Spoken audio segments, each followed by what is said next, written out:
Lettre. Quoi? Ma prière encore dédaignée? Oh, madame, il faut, sur mon honneur, que vous n'ayez pas d'âme.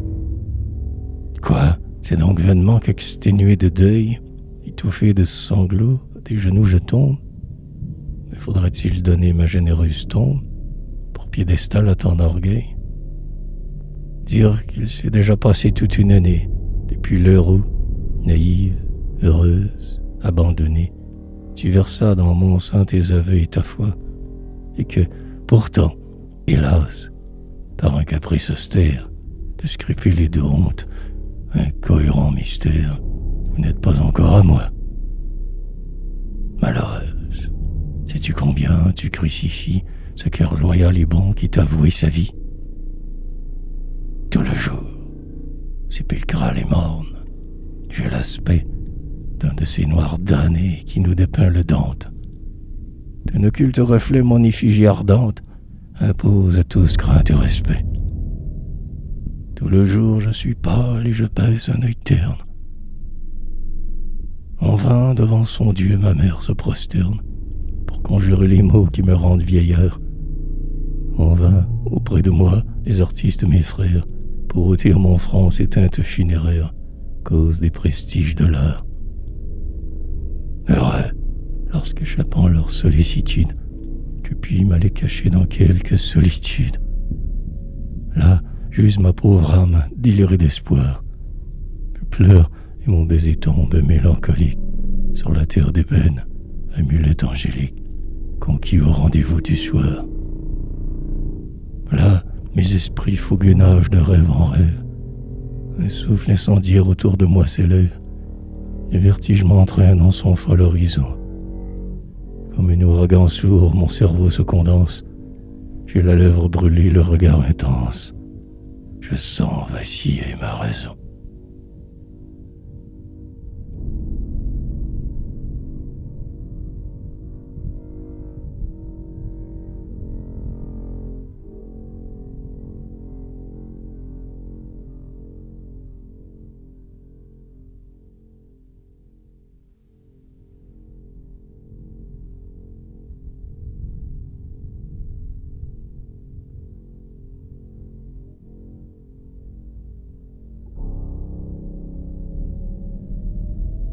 Et la nuit, oh la nuit, toujours ton simulacre, dans un confus mirage au flanc d'or et de nacre, et là qui rôde en sylphe alentour de mes sens.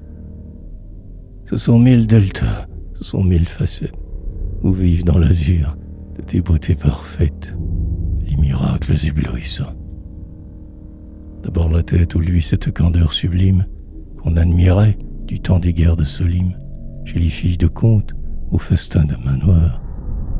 Ta tête si rêveuse et si passionnée, si chaste dans ses langueurs, si blanche, couronnée de ses opulents cheveux noirs.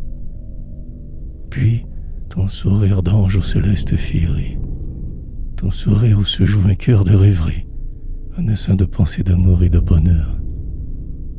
Comme au soir, quand l'oiseau suspend sa barcarolle, un groupe d'esprits nains danse dans la corolle d'une vertigineuse fleur. Puis le galbe divin de tes flancs de sultane, ton charmant petit pied dont l'augure me donne, tes bras dans le contour brille ferme et lacté, les globes de ton sein, soif cassolette, où j'osais prendre un jour d'heureuse violette que je garde avec piété.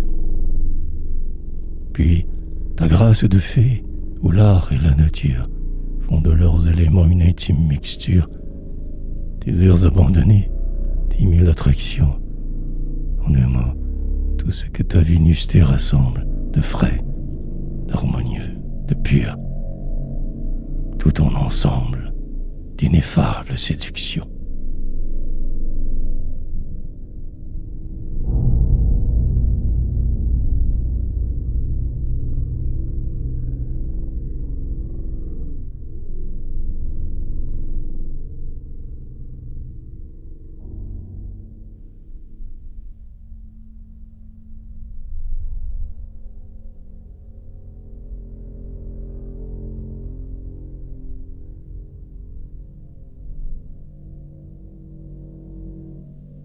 Ah, cette vision me tue.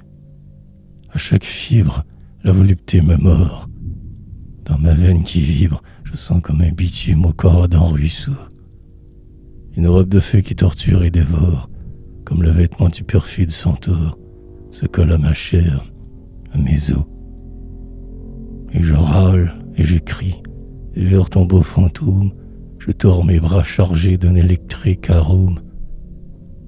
Vois, dis-je, vois mon corps se calciner pour toi.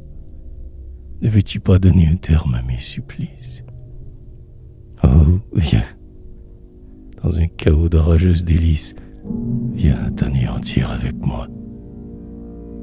Démence, il n'entend pas le fantôme ironique. Volupté, que lui fait ton étreinte harmonique? Il fuit, mais le désir, non mon souffle fiévreux, reste, et toujours, sa railleur taciturne, sur mon âme et mes sens, veuve du repos nocturne, distille un filtre sulfureux.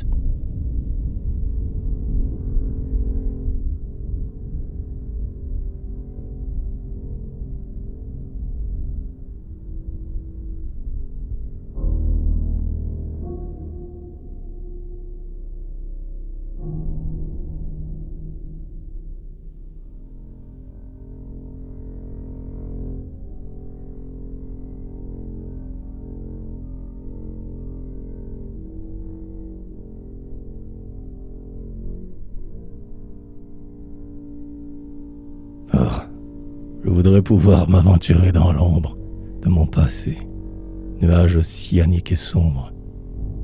Je voudrais le fouiller afin d'y ressaisir les mois, les jours, les nuits, les heures, les minutes, qui m'ont vu déployer mes rages et mes luttes dans la fournaise du désir.